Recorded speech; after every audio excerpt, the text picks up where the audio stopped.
Have you ever looked at a grimy window or a dirty surface and thought, there's got to be a better way to clean this? Well, there is, and it doesn't cost anything.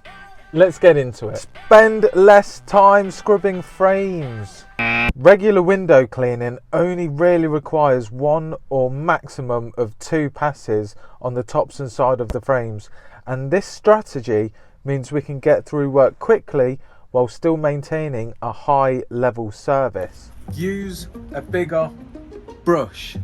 This means less passes on the glass and it speeds up productivity, so you can get home and do the things that you love most.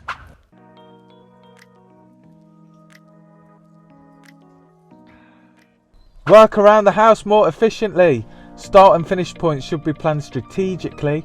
If the gate to the back of the house is on the left, start with the top windows on the right.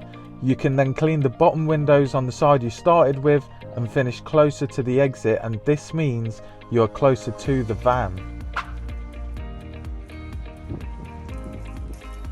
The importance of evaluating and executing these strategies is what makes businesses successful. So let's think about it. The quicker you can clean a house means that you can clean more houses in a day, which means you can earn more money. But thank you all for watching this video. If you found it useful, then please check out this other video, and I'll see you next time.